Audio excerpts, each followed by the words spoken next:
હું ચૌહાણ વિજયભાઈ શ્રી રાધેકૃષ્ણ હાઈસ્કૂલમાં ધોરણ 12 નો તત્વજ્ઞાન વિષય લઉં છું.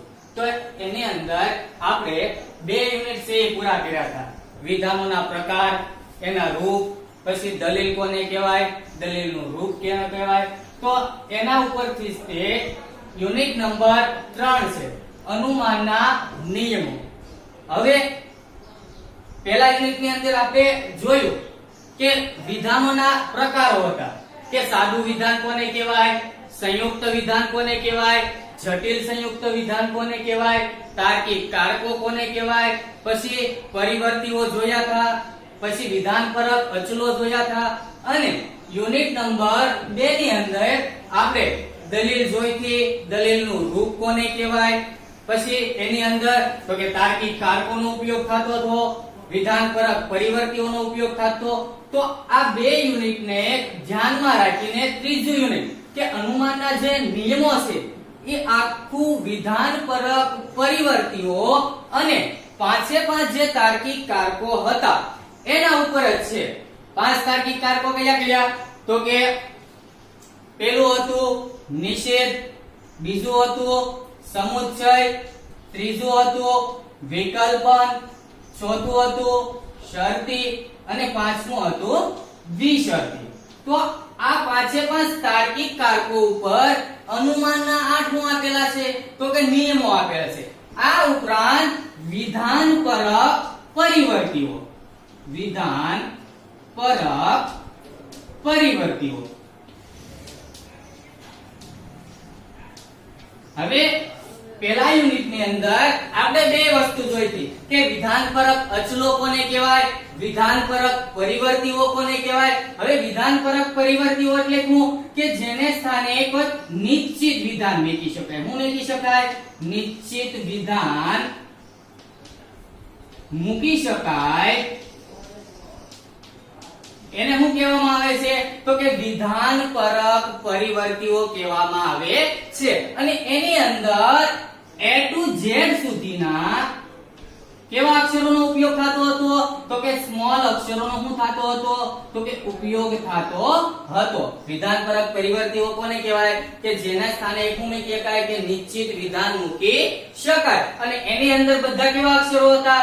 A to Z સુધીના કોઈ પણ કેવા અક્ષરો? તો કે સ્મોલ લેટર એટલે કે કેવા અક્ષરો? નાના અક્ષરો હતા. દાખલા તરીકે આવું લખેલું હોય કે P આપેલું હોય, સમુચ્ચય Q આપેલું હોય, તો આ P અને Q આ બે શું છે? વિધાનપરક પરિવર્તીઓ છે. એટલે તમને એવું સૂચવે છે કે આ P અને Q ના સ્થાને કોઈ પણ શું હશે? વિધાન હશે. શું હશે? વિધાન છે આપેલું હશે. દાખલા તરીકે P ની અંદર હું એમ લઉં કે હિમાલય પર્વત છે, અને Q ના સ્થાને હું એવું લઉં કે ગંગા શું છે? તો નદી છે. તો આ હિમાલય પર્વત છે એના માટે મેં શું લીધું? P લીધેલું છે. પછી ગંગા નદી છે એના માટે મેં શું લીધું છે? Q. અને તાર્કિક કારક કોનો ઉપયોગ થયો છે? તો કે સમુચ્ચય. સમુચ્ચય એટલે કે અને. તો આ બે જે સાદા વિધાનો હતા એમાંથી શું બન્યું? તો કે સંયુક્ત વિધાન છે એ બન્યું. હવે આ સંયુક્ત વિધાન છે કોના લીધે બન્યું? તો કે આ સમુચ્ચયને લીધે. તો આ સમુચ્ચય છે એને શું કહેવામાં આવે છે? આ 5 છે એને શું કહેવાય? તો કે તાર્કિક કારકો છે એ કહેવામાં આવે છે. શું કહેવાય? તાર્કિક કારકો. તો આ 5 તાર્કિક કારકો અને આ જે વિધાનપરક પરિવર્તીઓ છે એનો ઉપયોગ કરીને આપણે અનુમાનના શું ભણવાના છે? તો કે નિયમો ભણવાના છે. હવે અનુમાન કહેવાય કોને? હવે સિમ્પલ આપણે જો ધ્યાનમાં રાખવી કે અનુમાન એટલે શું થાય? તો કે ધારણા અથવા તો શું થાય? તો કે વિચારણા. અનુમાન એટલે શું થાય? તો કે ધારણા અથવા તો વિચારણા. હવે આપણે કોઈ પણ વસ્તુ છે ધારવી તો આપણે ધારવાની ક્રિયા છે કોના દ્વારા કરવી? તો કે મગજ દ્વારા. કોના દ્વારા? મગજ દ્વારા. તો આ ધારણા અથવા તો વિચારણા છે કોના દ્વારા થાય? તો કે મગજ દ્વારા થાય છે. દાખલા તરીકે આપણે બેસ્ટ જો ઉદાહરણ લેવું હોય તો આપણે બધા વિદ્યાર્થી મિત્રોને એવો પ્રશ્ન થતો હશે કે હવે આપણી સ્કૂલ છે એ ક્યારે ખુલશે? શેના લીધે? કારણ કે આ કોવિડ-19 જે બીમારી છે એના લીધે આપણું અર્થતંત્ર છે એ કેવું થયું ખોરવાઈ ગયું છે કે જેને લીધે આપણી શાળાઓ છે અથવા તો જે વધારે સંખ્યાની અંદર વસ્તીઓ ભેગી થતી હોય અથવા તો માણસો છે એ ભેગા થતા હોય તો ત્યાં બધે શું આપેલો છે તો કે પ્રતિબંધ છે આપેલો છે એટલે આપણા મનની અંદર શું થાય પ્રશ્ન થાય કે આપણી શાળા છે હવે ક્યારે શરૂ થશે તો એક પ્રકારની શું છે ધારણા છે એક પ્રકારની શું છે તો કે વિચારણા છે હવે એ આપણે ધાર્યું તો કોના દ્વારા ધાર્યું તો કે મગજ દ્વારા તો મગજ દ્વારા કોઈ પણ ક્રિયા થાય તો એવી જે પ્રક્રિયા છે એને શું કહેવામાં આવે છે તો કે માનસિક પ્રક્રિયા કહેવામાં આવે છે તો અનુમાન છે કેવી પ્રક્રિયા છે માનસિક પ્રક્રિયા છે દાખલા તરીકે હું તમને એમ કહું કે બધા વિદ્યાર્થી મિત્રોને ધોરણ 12 ની અંદર શું લાવવાના છે તો કે સારા એવા ટકા છે એ લાવવાના છે અથવા તો સારા એવા શું લાવવાના છે તો કે માર્ક્સ લાવવાના છે તો તમે બધા પહેલા શું કરશો કે મનની અંદર શું કરશો તો કે નક્કી કરશો કે હાલો મારે છે એ ધોરણ 12 ની અંદર સારા એવા ટકા લાવવા છે હવે તમે ખાલી ધારી લો તો સારા એવા ટકા આવશે નહીં એના માટે તમારે વ્યવસ્થિત શું કરવું પડે તો કે આયોજન કરવું પડે શું કરવું પડે વ્યવસ્થિત આયોજન કરવું પડે તમે માત્ર ખાલી એમ ધારી લો કે મારે ધોરણ 12 ની અંદર સારા ટકા લાવવા છે પણ એના માટે જો તમે કોઈ મહેનત કરો નહીં અથવા તો એનું વ્યવસ્થિત ટાઈમ ટેબલ બનાવો નહીં તો એમાં સારા ટકા છે આવે નહીં એટલે કે આ અનુમાન છે કેવો છે તર્ક શુદ્ધ હોવું જોઈએ કેવું હોવું જોઈએ તર્ક શુદ્ધ હોવું જોઈએ કે અનુમાન માટે આપણે જે બધા મનની અંદર વિચારો જે ઊભા કર્યા છે એ કેવા હોવા જોઈએ તર્ક શુદ્ધ છે હોવા જોઈએ એટલે કે જો તમારે પરીક્ષાની અંદર સારા એવા માર્ક્સ લાવવા હોય તો એના માટે તમારે વ્યવસ્થિત શું કરવું પડે તો કે આયોજન કરવું પડે આયોજન થઈ જાય એટલે અમુક વિષય છે એને શું આપવું પડે તો કે એને વાંચવા માટેનું શું આપવું પડે તો કે સમય આપવો પડે એનું આયોજન ગોઠવવું પડે પછી જે વિષયો છે આપણે વાંચ્યા છે અથવા તો કમ્પ્લીટ કર્યા છે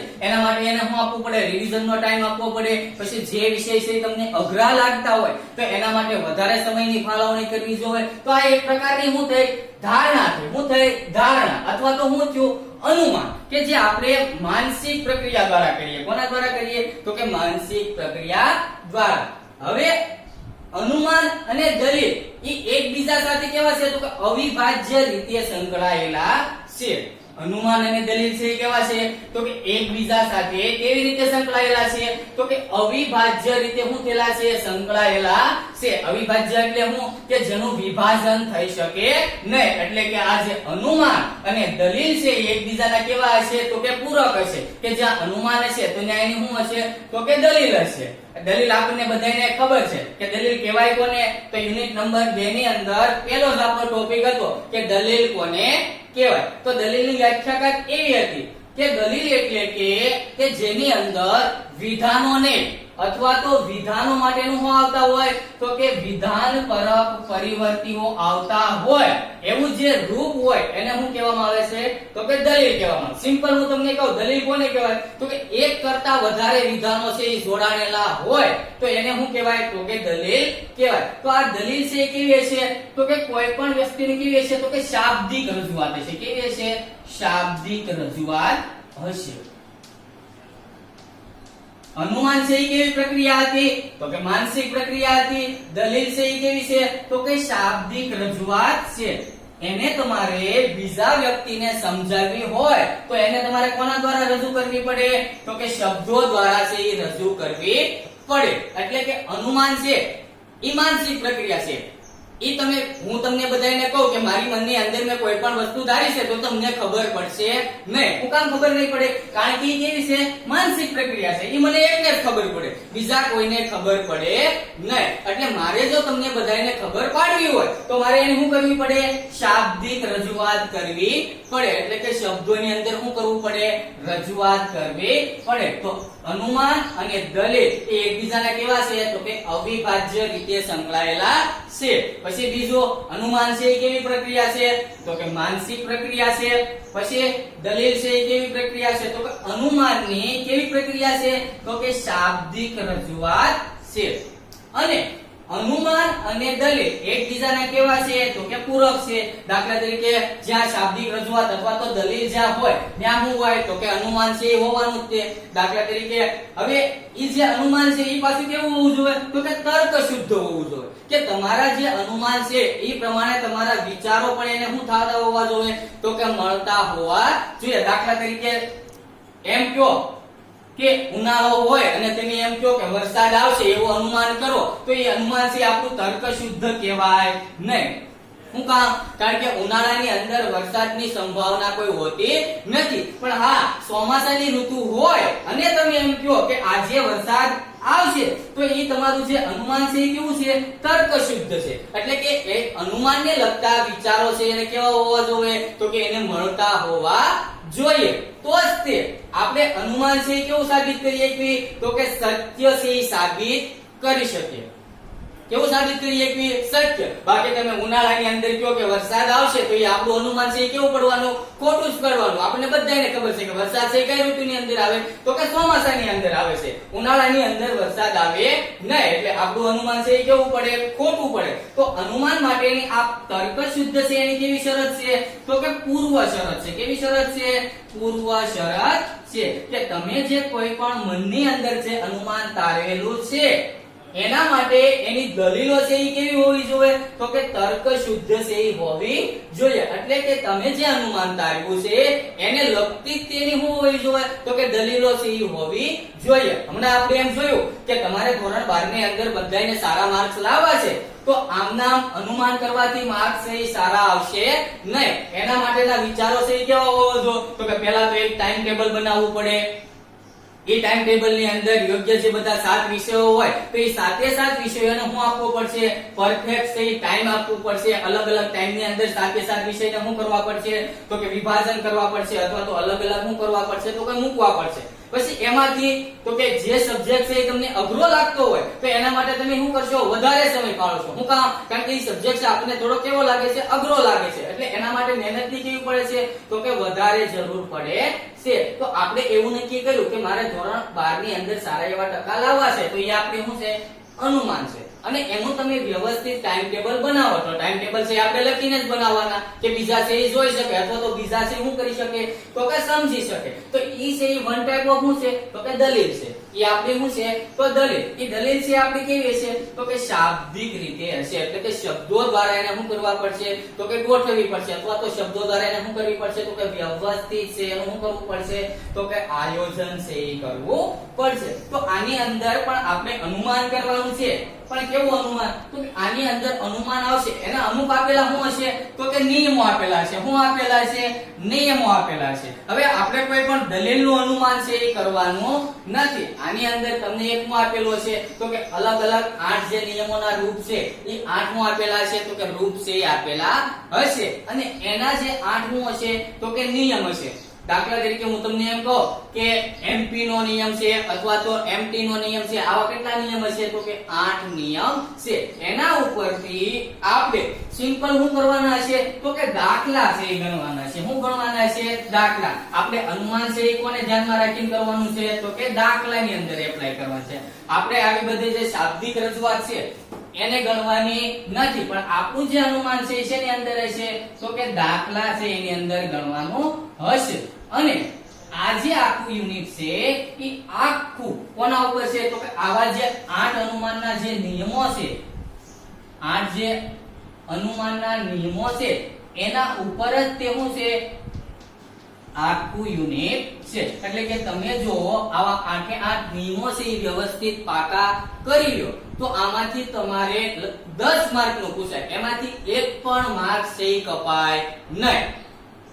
સિમ્પલ. ખાલી કેટલા છે તો 8 અનુમાનના શું છે તો કે નિયમ છે. એની અંદરથી તમને વિભાગ ડી ની અંદર બે શું પૂછે તો કે દાખલા પૂછે કે તમને કોઈ પણ એક દાખલો આપી દીધો હોય અને તમારે એને શું કરવાનું હોય તો કે સાબિત છે એ કરવાનું હોય છે. હવે કોઈ પણ વસ્તુ સાબિત કરવા માટે જરૂર કોની પડે તો કે આધાર વિધાન.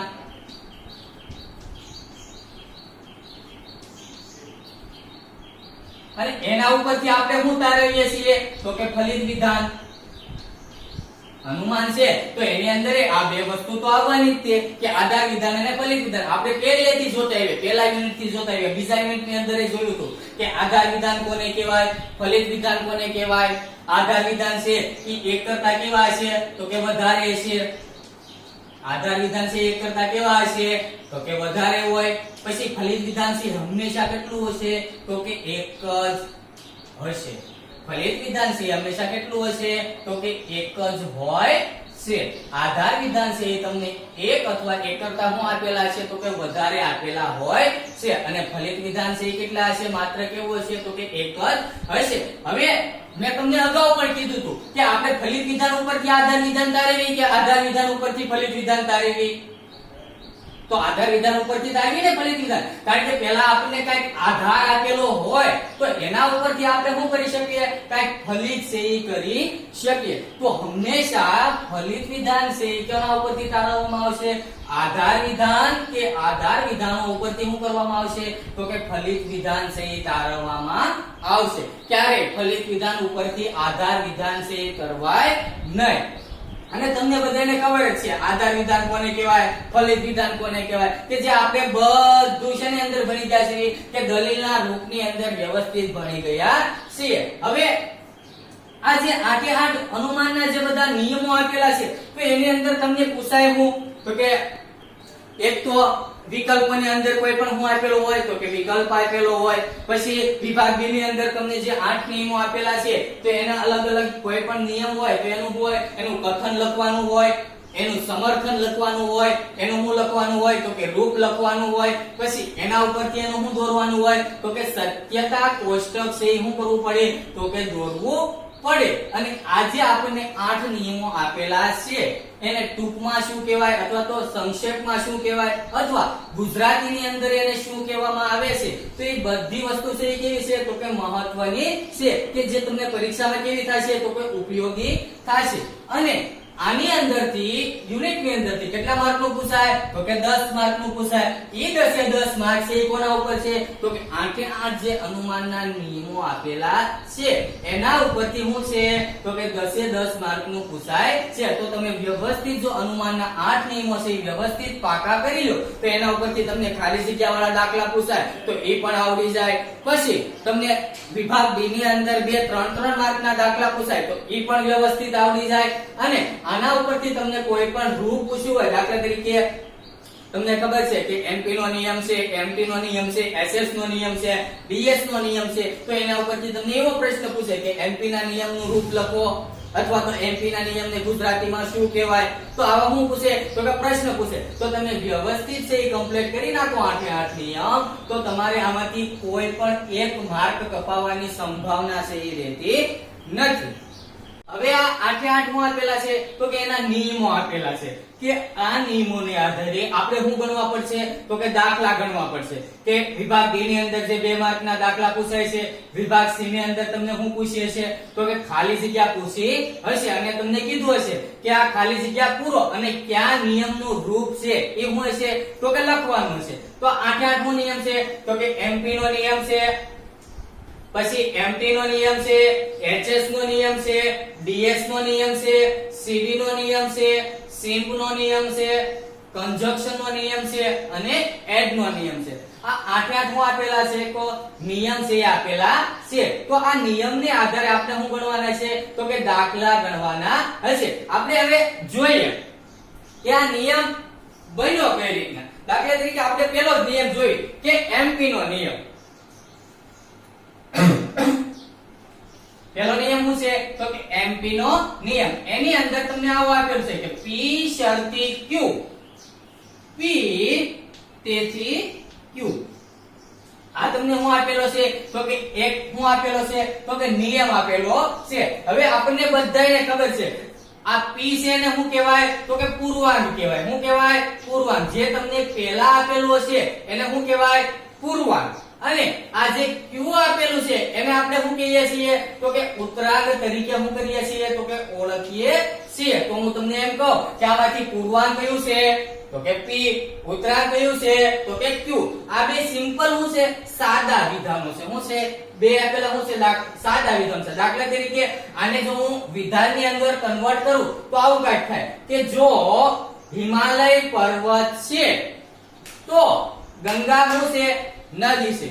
હવે જો તો મેં હું કામ લીધું કારણ કે તાર્કિક કારક છે એ કયું છે શરતી. મેં તમને અગાઉ કીધું હતું કે અનુમાનના નિયમોની અંદર બે વસ્તુનો શું થશે ઉપયોગ થશે. પાસે 5 તાર્કિક કારકો અને બીજી કઈ વસ્તુ તો કે વિધાન પરક પરિવર્તીઓ. વિધાન પરક પરિવર્તીઓ. તો આ બેનો ઉપયોગ કરીને આવા કેટલા નિયમો બનાવેલા છે તો કે 8 નિયમો છે એ બનાવેલા છે. હવે આપણે જોયું હતું કે કોઈ પણ દલીલ છે ને કેવી હશે પ્રમાણભૂત અથવા તો કેવી હશે અપ્રમાણભૂત હશે. કેવી હશે પ્રમાણભૂત અથવા તો અપ્રમાણભૂત હશે. હવે બીજા યુનિટની અંદર જોયું કે પ્રમાણભૂત દલીલ કોને કહેવાય અપ્રમાણભૂત દલીલ કોને કહેવાય. દાખલા તરીકે પ્રમાણભૂત દલીલ કોને કહેવાય તો કે જે દલીલની અંદર જેના બંને આધાર વિધાનો અથવા તો જે આધાર વિધાનો છે એ આપેલા હોય એ કેવા હોય સત્ય હોય તો એનું જે આ ફલિત વિધાન છે આ તેથી વાળું છે એ હું આપણું હશે તો કે ફલિત વિધાન છે. અને આ જે p શરતી q અને p છે એ આપણા શું છે તો કે આધાર વિધાનો આપેલા છે. અને તેથી વાળું હંમેશા શું હશે તો કે ફલિત વિધાન. મેં તમને કીધું કે આધાર વિધાનો છે એક કરતા કેવા હશે તો કે વધારે છે પણ ફલિત વિધાન છે એ કેવું હશે એક અને માત્ર કેવું હશે એક જ હોય છે. તો દલીલ છે કેટલા પ્રકારની હોય તો કે બે પ્રકારની પ્રમાણભૂત દલીલ અને અપ્રમાણભૂત દલીલ. પ્રમાણભૂત દલીલ એટલે કે સત્ય અને અપ્રમાણભૂત દલીલ એટલે કેવી તો કે અસત્ય. હવે પ્રમાણભૂત દલીલ છે એ આપણે ભણ્યા હતા તો એની અંદર એવું આવ્યું હતું કે પ્રમાણભૂત દલીલની મૂળભૂત લાક્ષણિકતા એ છે કે જેના બંને આધાર વિધાનો અથવા તો જેના આધાર વિધાનો છે એ સત્ય હોય તો એનું ફલિત વિધાન પણ હંમેશા કેવું હશે સત્ય જ હોય છે. એવી જે દલીલો હોય એને શું કહેવામાં આવે છે તો કે પ્રમાણભૂત દલીલ છે એ કહેવામાં આવે છે. અને અપ્રમાણભૂત દલીલ કોને કહેવાય કે જે દલીલના આધાર વિધાનો છે અસત્ય હોય તો એનું ફલિત વિધાન પણ હંમેશા કેવું હોય તો કે અસત્ય હોય છે. તો આવું જ તે આ 8 જે આપણને નિયમો આપેલા છે એ બધા નિયમો અત્યારે છે કેવા પ્રમાણભૂત છે. કેવા છે પ્રમાણભૂત કે જે આપણને બનાવીને તે શું કરેલા છે આપેલા છે. આપણે એકેય કોઈએ તારવેલા છે નહીં.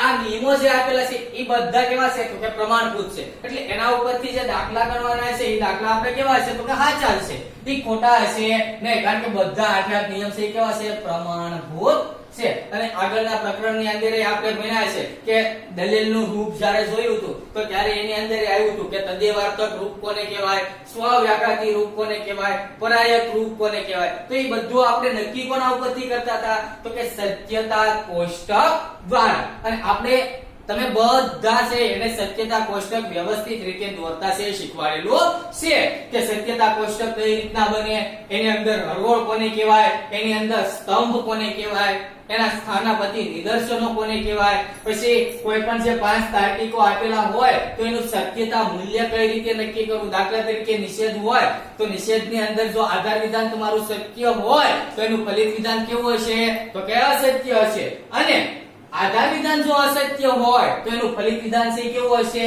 તો કે સત્ય છે એ હોય છે. કોના કયા તાર્કિક કારકને પ્રમાણે તો કે નિષેધ પ્રમાણે. પછી સમુચ્ચયની અંદર કે જેના બંને આધાર વિધાનો જો સત્ય હોય તો એનું ફલિત વિધાન પણ કેવું હશે તો કે સત્ય છે એ હોય છે. પણ કોઈ પણ એક આધાર વિધાન જો અસત્ય હોય તો એનું ફલિત વિધાન કેવું હશે તો કે અસત્ય. તો આના ઉપરથી આપણે આ બધા નિયમનું શું લખવાનું છે તો કે એનું કથન લખવાનું એનું રૂપ લખવાનું એનું સમર્થન લખવાનું એનું સત્યતા કોષ્ટક દોરવાનું અને એને સંક્ષેપમાં એટલે કે લેટિન ભાષાની અંદર એને શું કહેવાય અથવા તો સંક્ષેપની અંદર એને શું કહેવાય તો એ બધું છે વ્યવસ્થિત છે એ શીખવું પડે. તો એના માટે પહેલા તમારે આ બધાને 8 નિયમ શું કરી નાખવાના પાકા કરી નાખવા. હવે આપણને એક વસ્તુ કમ્પ્લીટ છે કે જે વસ્તુ છે આપણને ઠેઠ સુધી છે એ નડવાની છે કે તમે જો અનુમાનના નિયમ છે એ પાકા નહીં કરો તો તમને ઠેઠ સુધી પરીક્ષામાં શું કરવા પડશે તો કે નડશે જ તે. તો બેટર છે એને એકવાર હું કરી નાખો વ્યવસ્થિત કમ્પ્લીટ કરી નાખો તો બીજી વાર છે એ ક્યાંય નડે નહીં. જો તમને વ્યવસ્થિત આવડતો હોય તો બીજી વાર એટલે તમારે તૈયારી કરવાની જરૂર ન પડે. બીજી વાર ખાલી શું કરવાનું હોય તો કે જોવાનું હોય. તમને એમ વ્યવસ્થિત પાકા કરી નાખ્યો તો હું તમને એમ પૂછું કે એમપી નો નિયમ શું હતો તો તમે બધા કહો કે P શરતી Q, P તેથી Q. પછી એમપી નો નિયમ તો કે P શરતી Q નિષેધ Q તેથી નિષેધ P. હવે આ બધાયના શું છે તો કે ગુજરાતી નામો પણ આપેલા છે અને ઈ પણ કેવા છે તો કે મહત્વના છે. કેવા છે? મહત્વના છે. દાખલા તરીકે આપણે આ એમપી ના નિયમનું જ લઈએ કે એમપી ના નિયમ છે એને ગુજરાતીમાં શું કહેવામાં આવે છે તો કે પૂર્વાંગના સ્વીકાર પરથી. પૂર્વાંગના સ્વીકાર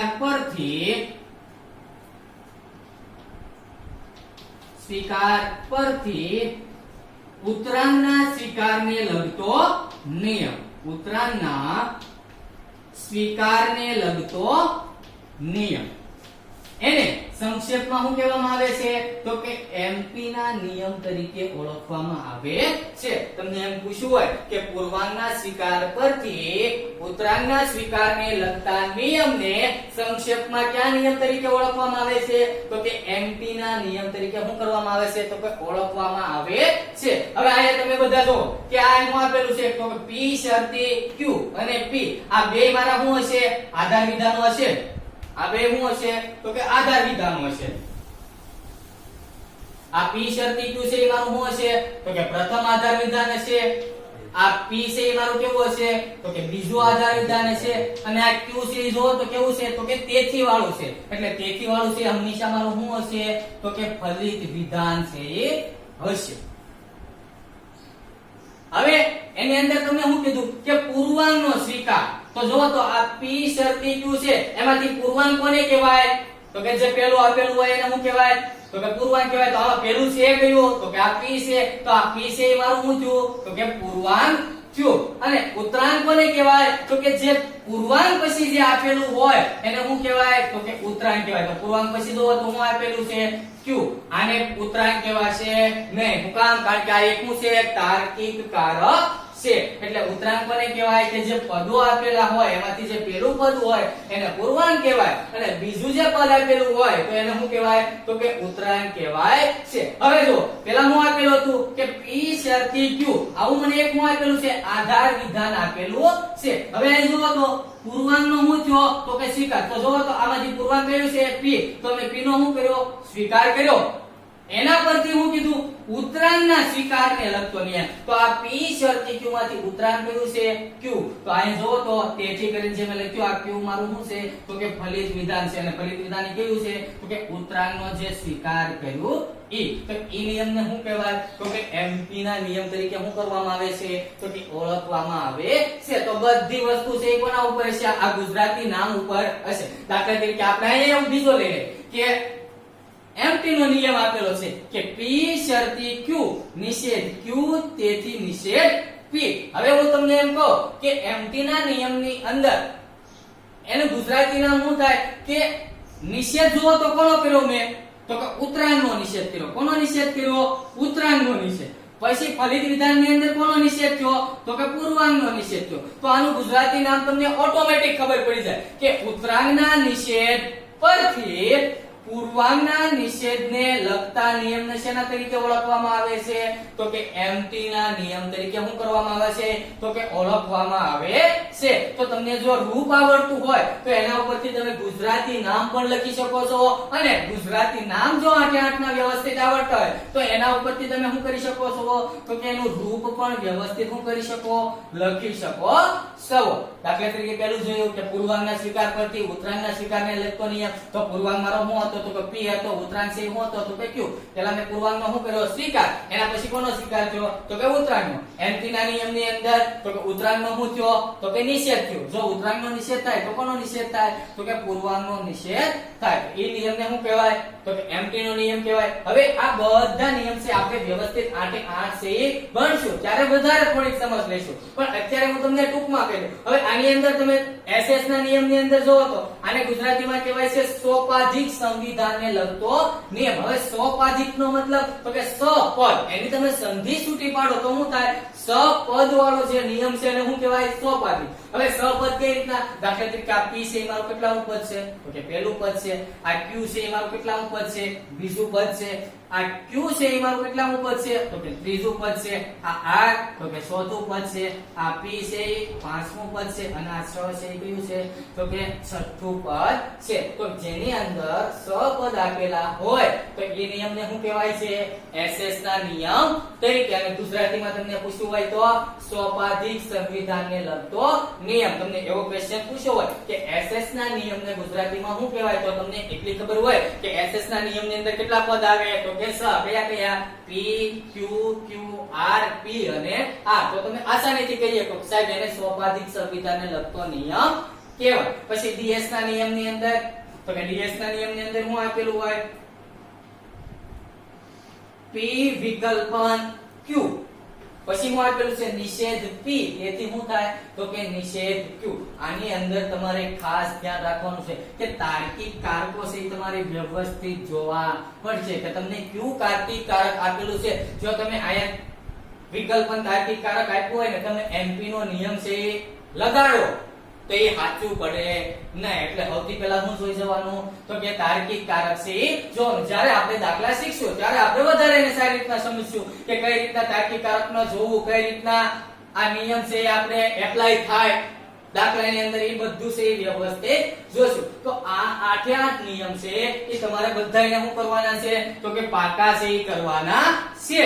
અને પાકા નિયમ થઈ જાય પછી આપણે 8 નિયમનું શું જોશું? તો કે કથન જોશું, એનું સમર્થન જોશું, એનું શું જોશું? તો કે રૂપ જોશું. પછી એના ઉપરથી એનું શું જોશું? તો કે સત્યતા કોષ્ટક જોશું. અને એને સંક્ષેપમાં શું કહેવાય અથવા તો લેટિન ભાષાની અંદર આ નિયમોને શું કહેવામાં આવશે એ બધી વસ્તુ છે એ વ્યવસ્થિત જોશું. તો આવતા લેક્ચરની અંદર તમારે આ બધા 8 નિયમ છે એ પહેલા કમ્પ્લીટ શું કરવા પડશે?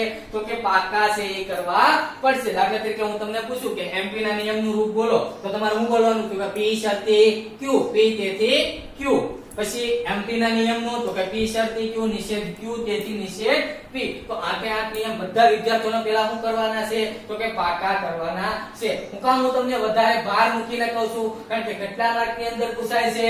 તો કે 10 માર્ક ની અંદર પૂછાય છે. અને બધો 10 માર્ક છે કોના ઉપર છે? તો કે 8 અનુમાનના નિયમો ઉપર છે. તો બેટર છે કે આ 8 નિયમો આપણે શું કરી નાખી? પાકા કરી નાખી. અને જો 8 નિયમો તમે વ્યવસ્થિત પાકા કર્યા છે તો એક પણ માર્ક છે એ કપાશે નહીં, એની મારી ગેરંટી.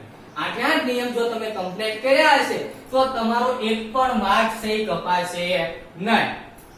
તો 8 નિયમ શું કરવાના? પેલા બધા છે 8 નિયમ કરી નાખવાના પાકા. એના ઉપરથી પછી આપણે એક નિયમ છે એ આગળ જોઈશું કે એમપી નો નિયમ કોને કહેવાય, એને ગુજરાતીમાં કોને કહેવાય, ગુજરાતીમાં શું કહેવાય, પછી એનું રૂપ કઈ રીતના લખવાનું, પછી એનું સત્યતા કોષ્ટક કઈ રીતના દોરવાનું. તો આ પહેલા તમારે 8 નિયમ છે એ ઘરે શું કરી નાખવાના? તો કે વ્યવસ્થિત છે એ પાકા કરી નાખવાના. પછી એની છે એ તમને વિડિયો દ્વારા એની અંદર શું આવશે? તો કે ટેસ્ટ પણ એની મૂકવામાં આવશે. તો ટેસ્ટ ની અંદર તમારે બધાએ શું લખવાના છે? તો કે જવાબ પણ લખવાના છે. એની અંદર તમને પૂછ્યું હોય કે એમપી ના નિયમનું રૂપ શું છે, એમટી ના નિયમનું રૂપ શું છે, એસએસ ના નિયમનું રૂપ શું છે, બીએસ ના નિયમનું રૂપ શું છે, અનુમાન કોને કહેવાય, પછી અનુમાન છે એ કેવી પ્રક્રિયા છે, પછી દલીલ છે એ કેવી પ્રક્રિયા છે, અનુમાન અને દલીલ વચ્ચે શું સંબંધ છે. તો આપણે ભણ્યા હતા કે અનુમાન અને દલીલ છે એકબીજાને કેવા છે? તો કે અવિભાજ્ય અંગ છે. અથવા તો એક સિક્કાની કેવી છે? તો કે બે બાજુ છે. એક બાજુ શું હશે? અનુમાન હશે અને બીજી બાજુ આપણી શું હશે? તો કે દલીલ હશે. બે વચ્ચેનો ડિફરન્સ જોયો કે અનુમાન છે એ કેવી પ્રક્રિયા હતી? તો કે માનસિક પ્રક્રિયા હતી. દલીલ છે એ કેવી પ્રક્રિયા હતી? તો કે શાબ્દિક રજૂઆત હતી. પણ કોની શાબ્દિક રજૂઆત? તો કે અનુમાનની શાબ્દિક રજૂઆત. તો આટલી વસ્તુ તમે કમ્પ્લીટ કરી નાખો એટલે બીજા લેક્ચર ની અંદર આપણો બીજો લેક્ચર જ્યારે આવે ત્યારે એની અંદર આ 8 નિયમ છે એને વ્યવસ્થિત રીતે શું કરશું? તો કે ભણશું.